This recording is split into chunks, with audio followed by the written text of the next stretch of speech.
हाँ जी, तो दोस्तों बार्सिलोना ने स्लाविया प्राहा को हरा दिया है 4-2 के साथ। एक ऐसी टीम को हमने गोल स्कोर करने दिया, 2 गोल करने दिए इनफैक्ट। एक ऐसी टीम को जिसने पूरे टूर्नामेंट में अभी तक 6 मैचेस में, अब तो 7वां मैच हो गया है, बट इससे पहले 6 मैचेस में उन्होंने सिर्फ एक ही गेम में गोल स्कोर किया था। बाकी सारे गेम में उन्होंने, उनकी जो स्कोर लाइन थी वो 0 पे अटकी हुई थी। और बार्सिलोना ने डिसाइड किया कि भाई थोड़ी चैरिटी करते हैं, गोल्स दे देते हैं, और बार्सिलोना ने दिए। हम लोग इतने पुअर हैं एरियली बॉल को डिफेंड करने में, ये चीज़ आज साबित हो गई। भाई ये एक टेम्पलेट दुनिया भर की टीम्स को मिल चुका है बार्सिलोना को हराने के लिए। अगर उनके पास थोड़े भी फिजिकल और थोड़े टॉल अटैकर्स हैं, भाई मिडफील्डर्स हैं, डिफेंडर्स हैं, तो भाई definitely they have a chance. Because भाई इस टीम के पास बिल्कुल भी कोई भी चांस नहीं था। बिकॉज अगर आप गेम देख रहे हो तो आप देखोगे कि हार्डली इन लोगों ने ओपन प्ले से कोई भी चांस क्रिएट किया था। जितने चांसेस बने हैं दोस्तों यहाँ पे, मोस्ट ऑफ द चांसेस जो भी बने हैं दोस्तों, वो या तो कॉर्नर से आए या तो भाई कोई सेट पीस से आए। हार्डली इवन भाई मैं बोलूंगा कि दोनों एंड से अगर ये क्रॉस भी कर रहे थे तो हम लोग उसको डिफेंड कर ले रहे थे। बट जैसी बात आ रही है भाई डेड बॉल से, अगर सेट पीस बन रहा है कुछ तो, या फिर भाई कॉर्नर बन रहा है कुछ तो, उन सारी सिचुएशन में भाई राम राम राम राम निकल जा रहा था मेरे मुंह से। तो ये दोस्तों हम लोग इतने पुअर हैं डिफेंडिंग करने के लिए। और अगर बात आती है भाई एरियली हमें अगर डिफेंड करना पड़ता है, तो भाई इंटर मिलान वाला गेम जो था दोस्तों, वहां पे सबको सबक सीखने को मिला था कि भाई यहाँ पे बार्सिलोना टीम को चाहिए एक टॉल फिजिकल प्लेयर जो कि भाई डिफेंड कर पाए। बर्नाल इज देयर बट वो काफ़ी यंग है, अभी हम उसको यूज़ नहीं कर सकते। बट इस टीम ने कुछ सीखा नहीं। और मैं यहाँ पे इस टीम में हांसी फ्लिक या फिर अपनी टीम के लिए जो प्लेयर्स हैं उनको ब्लेम नहीं कर रहा हूँ, मैं यहाँ पे बात कर रहा हूँ मैनेजमेंट की। इन बेवकूफ़ों ने बिल्कुल भी कुछ नहीं सीखा कि भाई आजकल फुटबॉल इवॉल्व हो चुकी है। और अगर आप देख रहे हो भाई छोटी से छोटी टीम और बड़ी से बड़ी टीम भाई यहाँ पे टॉल डिफेंडर्स को यूज़ कर रही है अपने गेम में। यहाँ पे बार्सिलोना वही 5 फुट 10 इंच के 11 इंच के एरिक गार्सिया के साथ डिफेंड कर रहे हैं। आई नो उनकी हाइट थोड़ी ज़्यादा है, बट आप कंटेक्स्ट समझ रहे हो राइट। हम लोग डिफेंड कर रहे हैं वही छोटी हाइट वाले डिफेंडर्स के साथ, जहाँ पे भाई उनके जो डिफेंडर्स हैं, उनके अटैकर्स हैं, उनके जो मिडफील्डर्स हैं भाई, उनकी फिजिकलिटी और हाइट इतनी ज़्यादा है कि भाई वो ईजिली जेरार्ड माल्डिनी जैसे प्लेयर्स को, माल्डिनी यस, उन सारे प्लेयर्स को भी भाई ईजिली भाई वो ऐसे मजाक मजाक में धक्का मुक्की कर दे रहे हैं भाई। जैसे कि मैंने मतलब लालीगा में जेरार्ड माल्डिनी को कभी भी एरियल ड्यूल लूज करते हुए देखा है। जब भी अगर उनका अपोजिशन का गोलकीपर एरियली अगर शूट ले रहा है और या फिर पास कर रहा है अपने अटैकर को डायरेक्टली, तो ऐसे में मैंने most of the time La Liga में भाई जेरार्ड माल्डिनी को उस बॉल को विन करते हुए देखा है। इवन कुबारसी को भी देखा है। बट कल के गेम में मेरे को एक बॉल जो यहाँ पे भाई एरियली ड्यूअल में जीती हो जेरार्ड माल्डिनी ने, भाई मुझे दिखी नहीं भाई, सीरियसली नहीं दिखी। एक आधी होगी डेफिनेटली, बट भाई मेरे को जो मोस्ट ऑफ द टाइम दिखा वो ये था। तो really we are so poor. हम लोग प्लेयर की परफॉर्मेंसेज में आएंगे, बट मेरा जो मेन था कि पहले मैं टारगेट करूं भाई हमारी मैनेजमेंट को, एंड जहां जो एरिया हमारा भाई जो वीक है। अब हम लोग यहाँ पे बात कर लेते हैं दोस्तों, जो मुझे स्पेशली इस गेम में बहुत इंटरेस्टिंग लगा भाई वो था फ्रैंकी डियोंग का गेम। पहले 15 मिनट आई थिंक भाई हमारी पूरी टीम ऐसी लग रही थी कि क्या ही खेल रही है, वाहियात गेम खेल रही। और उनके बीच में फ्रैंकी डियोंग भी कहीं ना कहीं बहुत अच्छा नहीं खेल रहे थे। बट आफ्टर 15-20 मिनट्स भाई फ्रैंकी डियोंग का जो गेम था भाई वो डे एंड नाइट के जितना डिफरेंस आ गया था। As per me he is the man of the match of this game. भाई कल के गेम में भाई फ्रैंकी डियोंग ने समा बांध दिया। और किस तरीके से भाई हम लोग बचे हैं कल के गेम में, it is because of Frenkie de Jong. उसकी बॉल्स को भाई कंट्रोल करने की एबिलिटी, उसका भाई बॉल लूज ना करने की एबिलिटी इस गेम में भाई बहुत ज़्यादा काम आई। जबकि हम देख रहे हैं कि सामने वाली टीम इतनी फिजिकल है, इतनी ज़्यादा प्रेशर क्रिएट करी। पेड्री पे उन्होंने प्रेशर क्रिएट किया, पेड्री इजीली बॉल लूज कर रहा था। बट सेम चीज़ अप्लाई हो रही थी फ्रैंकी डियोंग पे। वो ट्राई कर रहे थे कि भाई हम प्रेशर क्रिएट करें, प्रेस करें, हाई प्रेस करें, फिजिकल हों, बट फ्रैंकी डियोंग बॉल नहीं लूज कर रहा था। ही वॉज वेरी गुड कल के गेम में। बट द ओनली थिंग उसने गलती कर दी कि येलो कार्ड ले लिया, गलत फाउल कर दिया उसने, और भाई वो मिस करने वाला नेक्स्ट गेम। और नेक्स्ट गेम में भाई लोगों, अगर ये गेम में आपका सरदर्द हुआ है ना, अगले गेम में तो इससे भी ज़्यादा होगा, क्योंकि कोपेनहेगन इज़ बेटर टीम अगर आप बात करो यहाँ पे स्लाविया से। एंड अगर आप बात करें यहाँ पे भाई हमारी जो टीम होगी वो तो उसकी क्वालिटी तो डेफिनेटली डाउन जाने वाली। पेड्री भी नहीं होंगे, फ्रैंकी डियोंग भी नहीं होंगे, तो भाई वो तो क्या होने वाला है उस गेम में आई डोंट नो। बट अब पेड्री की बात कर लेते हैं दोस्तों। पेड्री का game was not good because भाई यहाँ पे सामने इतने फिजिकल प्लेयर्स थे, इतने नंबर्स उन्होंने मिड में डाल दिए थे। 5 कि मिडफील्ड के साथ खेल रहे थे, तो भाई बहुत ज़्यादा आउट नंबर करने का ट्राई किया उन्होंने यहाँ पे हमारी मिडफील्ड को। पेड्री को बॉल वो इजीली विन कर रहे थे, जिस तरीके से मैंने कहा फिजिकली उसके ऊपर चार्ज करके, एंड यहाँ पे पेड्री बार बार बॉल लूज कर रहा था। It was not a good day for Pedri, and भाई इवेंचुअली वो बुरा दिन भाई वाहियात दिन में कन्वर्ट हो गया है। उसकी इंजरी की रिपोर्ट्स आ रही हैं, हैमस्ट्रिंग उसने जैसे ही भाई अपनी जांग पकड़ी भाई मैं समझ गया कि हैमस्ट्रिंग हो रही है, और कई सारी रिपोर्ट्स आ रही कि भाई it could be a hamstring injury, यहाँ पे टीयर हो सकता है, उसका मसल टीयर हो सकता है, and he could be out for 3 to 4 weeks। तो मतलब भाई यहाँ पे 1 महीने के अराउंड भाई यहाँ पे बाहर जाने वाले हैं Pedri. But good thing is कि भाई अगर उसको इंजरी आई है तो ऐसे पीरियड में आई है जब हमारे बड़े मैचेस नहीं है दोस्तों, ना ही ला लीगा में बहुत बड़े बड़े मैचेस हैं, एंड ना ही यहाँ पे दोस्तों हमारे अब यूसीएल में बड़े मैचेस बचे हैं। क्योंकि अगर हम लोग यहाँ पे टॉप 8 में क्वालिफाई कर जाते हैं, जो कि हमें करना चाहिए बट मे बी नहीं करें, तो प्ले ऑफ में हमें खेलना नहीं पड़ेगा, और वो एक 15-20 दिन का पीरियड हमें मिल जाएगा, थोड़ा शांति वाला, थोड़ा रेस्ट वाला, और उस बीच में पेड्री भी रिकवर हो सकते हैं। लेट्स होप कि भाई हम लोग टॉप 8 में क्वालिफाई कर पाएँ, but it was not a good day for Pedri. और अगर हम लोग बात कर रहे हैं बुरे दिन की, तो यहाँ पे हम लोग बात कर लेते हैं रफीनिया एंड राउनी की।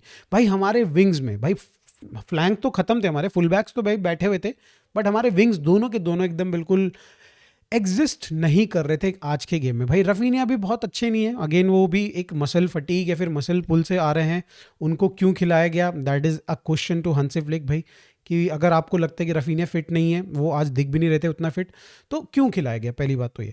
अगर वहीं हम बात करें रूनी बारजी की, तो रूनी बारजी के एंड पे अगर हम बात करें एक 18-19 साल का लड़का who is not confident as much as, भाई अगर हम बात करें लामिन यमाल से कंपैरिजन कर रहे हैं तो उतना कॉन्फिडेंट तो नहीं है, तो भाई वो उस हिसाब से आज उसका गेम दिखा कि भाई वो थोड़ा कॉन्फिडेंट कम था, कॉन्फिडेंस उसके लेवल थोड़े कम थे, एंड भाई उसका कुंडे का सपोर्ट भी भाई बहुत ज़्यादा उसको मिल नहीं रहा था, एंड दैट इज़ वाई भाई यहाँ पे रूनी बारजी का गेम बहुत दबा हुआ था, and we were not even utilising him that much.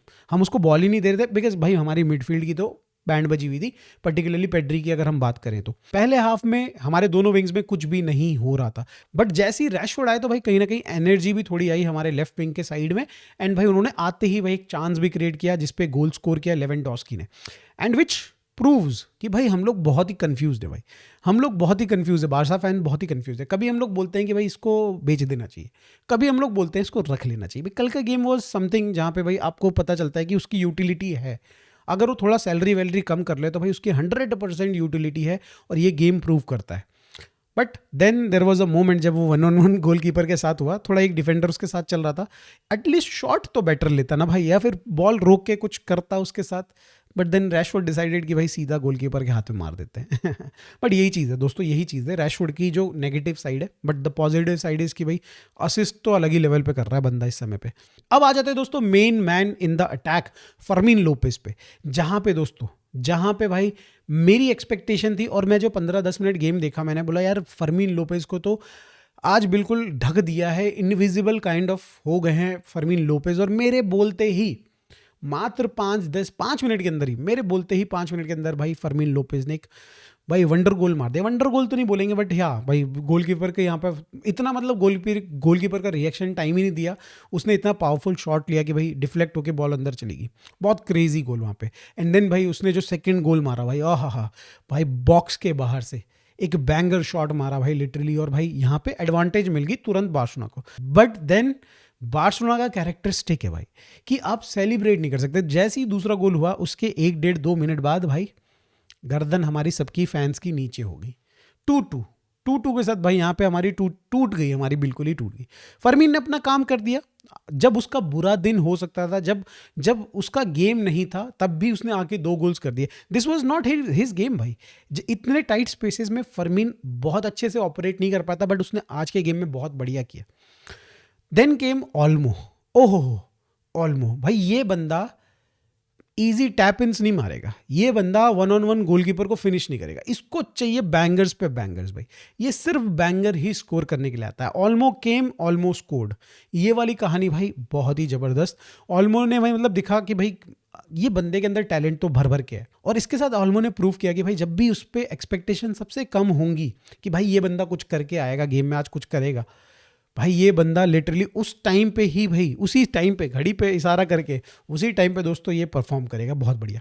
ठीक है, आई से कि भाई ये गेम में तो ऑल्मो का उतना रोल नहीं रहा, वो जो गोल मारा उसने, अदर देन दैट भाई मेरे हिसाब से हमारे को ऑल्मो को अब यूटिलाइज करना पड़ेगा आने वाले जो भी जितने मैचेस होंगे 1 महीने तक, बिकॉज पेड्री नहीं होंगे तो उस रोल में भाई आई कैन सी कि यहाँ पे ऑल्मो खेल सकते हैं अनटिल अनलेस फ्रैंकी डियोंग थोड़ा आगे खेले और उनके पीछे एरिक गार्सिया फिर बर्नाल खेले। तो वी विल सी भाई कि क्या ट्वीक करता है यहाँ पे हांसी फ्लिक, बट भाई Olmo what a goal again भाई, व्हाट अ गोल। अब हम लोग बात कर लेते हैं थोड़ा बहुत दोस्तों यहाँ पे बैक लाइन के ऊपर। ओहो बाल्डे एंड कुंडे ने भाई क्या मिलके हगास मचाई थी दोस्तों। बाल्डे कहीं ना कहीं नहीं मैन मार्क कर पाए पहले गोल में अपने प्लेयर को, which I think is not his mistake भाई। जिस तरीके की फिजिकलिटी है भाई सामने वाले प्लेयर की, नहीं हो पाता भाई, नहीं हो पाता। सिमिलरली भाई कुंडे का भी गेम बहुत ही ऑफ, टचेस बहुत ही पुअर, पासेस बहुत ही पुअर, बट देन अगर आप बात करें डिफेंसिवली काफ़ी हद तक कुंडे ने अपना काम किया, बट ऑफेंसिवली भाई आज वो बहुत ज़्यादा मैजिक नहीं दिखा पाए जो कि लामिन यमाल के साथ हम देखते हैं ना भाई, वो चीज़ नहीं कर पाया। आई थिंक ये कहीं ना कहीं प्री डिसाइडेड था कि हम लोग लेफ्ट साइड से ज़्यादा अटैक करेंगे, बट वो भी नहीं हो पाया। तो इस वजह से कुंडे थोड़ा पीछे राइट साइड में ज़्यादा खेल लेते हैं। डिफेंसिवली आई विल से कि भाई थोड़ा गेम ठीक रहा कुंडे का, offensively it was poor. Balde was overall poor भाई 2-4 उसने रन्स निकालने की कोशिश करी, बट ओवरऑल भाई बाल्डे वाज नॉट देयर।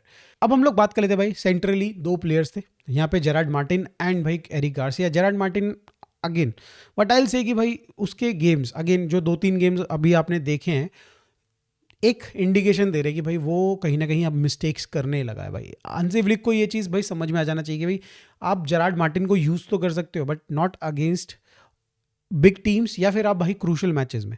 वो आज के गेम में भी कुछ मिस्टेक्स कर रहा था, फंबल किया उसने, वो तो भाई हम लकी हैं कि वहाँ से कुछ चांसेस नहीं क्रिएट हुए, बट अगर वो चांसेस जो उन्होंने फंबल किए थे भाई यहाँ पे जेरार्ड ने, वो अगर यहाँ पे कोई ढंग की टीम के अगेंस्ट आप करते हो तो definitely it could be a goal. तो यस भाई he was poor, only guy who can say कि भाई डिफेंस लाइन में जिसका गेम अच्छा रहा, बहुत बढ़िया रहा ओवरऑल हर तरीके से, दैट इज एरिक गार्सिया भाई उसने भाई कितने रन्स भाई दौड़ दौड़ के बेचारे की छाती फूल जा रही, बट वो स्ट्राइकर के साथ दौड़ के किसी तरीके से बॉल की रिकवरी कर रहा है, बॉल को बचा रहा है, कुछ क्रूशियल इंटरसेप्शंस कर रहा है, हेडर्स भी जीतने का ट्राई कर रहा है सबसे कम हाइट होने के बावजूद। तो ओवरऑल भाई Eric Garcia can save Titanic and not just Titanic भाई, Eric Garcia can save Greenland from Trump also भाई भाई सीरियसली भाई। तो ये तो रहा भाई हमारी मेन प्लेयर्स का। जुआन गार्सिया की बात करें तो it was a decent game for him भाई, 1-2 शॉट्स थे वो रोके उसने। तो दोस्तों ये तो रहे स्टार्टर्स, बट अब हम लोग बात कर लेते हैं जो सब्स्टिट्यूट्स आए उनका रोल क्या रहा। रैशफोर्ड अगेन भाई बहुत अच्छा रोल रहा, उसकी तो मैं ऑलरेडी तारीफ कर चुका हूँ, बट भाई एक प्लेयर के बारे में हमें बात करनी चाहिए जो कि यहाँ पे है भाई अरोहो। उसका गेम कल आपने देखा 1-on-1 में ही वॉज वेरी गुड, बढ़िया से डिफेंड कर रहा था, हिम्मत नहीं हो रही थी भाई उस पर भरोसा किया जाए, बट उसने जितने भी चांस बने, जितने भी 1-on-1 सिचुएशन आई, इजीली भाई उसने बढ़िया तरीके से डिफेंड कर लिया। दिखा कि भाई उसके पास स्पेस है, फिजिकलिटी अभी भी है, तो वो भाई ऐसी सिचुएशन में डिफेंड कर सकता है। द थिंग इज़ कि क्या यहाँ पे हांसी फ्लिक उसको ट्रस्ट करेंगे, आने वाले जो बड़े मैचेस हैं उसमें खिलाएंगे, क्योंकि हमारे जो यहाँ पे कंसर्न है एरियल प्रॉब्लम्स हैं, शायद से यहाँ पे अरोहो उनको सॉल्व कर सकता है, बट द थिंग इज़ कि भाई वो नई प्रॉब्लम्स को भी इंट्रोड्यूस कर सकता है। अब बात कर लेते हैं दोस्तों हांसी फ्लिक के बारे में। क्या हांसी फ्लिक ने यहाँ पे बहुत बड़ी गलती कर दी पेड्री को खिला के, बिकॉज पिछले गेम में उसके एंकल पे इंजरी हुई थी, इंजरी इन द सेंस भाई ब्रूज आया था, थोड़ी स्वेलिंग से आई थी, एंड यहाँ पे आई थिंक हांसी फ्लिक को रेस्ट देना चाहिए था। हम अपने प्लेयर्स को बहुत ज़्यादा ओवर यूटिलाइज कर रहे हैं, Lamine Yamal is the case, हम लोग कुंडे की बात कर रहे हैं, हम लोग भाई यहाँ पे बाल्डे की बात कर रहे हैं, हमारे पास जोफ्रे टोरेंट्स है तो हम छोटे मैचेस में जोफ्रे टोरेंट को क्यों नहीं डालते, हम लोग भाई जेरार्ड मार्टिनी को क्यों नहीं डालते, मार्टिन को क्यों नहीं डालते। तो यस भाई ये मेरे को लग रहा है कि भाई हांसी फ्लिक को कंसिडर करना पड़ेगा भाई इस पॉइंट ऑफ टाइम पे रफीनिया के साथ, because Raphinha is getting over used now. Although भाई उसने बहुत कम फुटबॉल खेला, बट उसकी बॉडी कहीं ना कहीं भाई is not up to the mark, आज के गेम में दिखा, और भाई पिछले गेम में उसको रेस्ट दिया गया था बिकॉज ऑफ दैट ओनली। तो मुझे लग रहा है कि भाई Raphinha I believe deserve some rest, but we know कि भाई अगला गेम यूसीएल है, कितना क्रूशियल है, तो उसमें खिलाएगा ही खिलाएगा हांसी फ्लिक। तो दोस्तों गेम से रिलेटेड व्यूज़ तो ये रहे। टेबल की अगर बात करें तो 9th पोजीशन पे हम लोग आ चुके हैं, और यहाँ पे भाई अब जीडी का मैटर रह गया भाई। 13 अगर आप देखें तो 13.6 प्लेस टीम से लेके 13 प्लेस टीम तक के सबके 13 पॉइंट्स हैं। जो भी गोल्स यहाँ पे ज़्यादा मारेगा नेक्स्ट मैच में भाई यहाँ पे उनके चांसेस बढ़ते जाएंगे, और यहाँ पे we are lucky in terms of कि भाई हमारा जो फिक्सचर है वो इजी है कंपैरेटिवली। यहाँ पे पीएसजी, और अगर आप बात करें न्यूकासल, चेल्सी की भी बात कर लीजिए, नेपोली के अगेंस्ट है उनका, तो एटलीस्ट ये जो टीम्स जो ऑलरेडी टॉप 8 में बैठी हुई हैं उनके कंपैरिजन में हमारा जो फिक्सचर है दोस्तों वो बहुत ज़्यादा इजी है, और ऐसे में भाई हमें पूरा यूटिलाइजेशन करना चाहिए अपने इजी फिक्सचर का। जल्दी से जल्दी भाई जितने ज़्यादा गोल्स हो सके पहले आप में निपटाओ, और भाई उसके बाद दंदनाते हुए मारते रहो। जैसे ही भाई मोबाइल पे देखिए कि किसी टीम ने गोल मार दिया, तुम भी मारो भाई। अगले जो मैच होगा उसमें तो भाई टेबल में डांस चलेगा भाई, टीम्स का ऊपर नीचे होगा। But again I also know कि भाई बुरा हाल होगा उस गेम में भी, उसके हम प्रीव्यू में बात कर लेंगे। मेरे व्यूज़ पसंद आए तो प्लीज़ दोस्तों लाइक कर दीजिए, चैनल को सब्सक्राइब कर दीजिए। मिलते हैं दोस्तों नेक्स्ट वीडियो में। Bye for now, take care.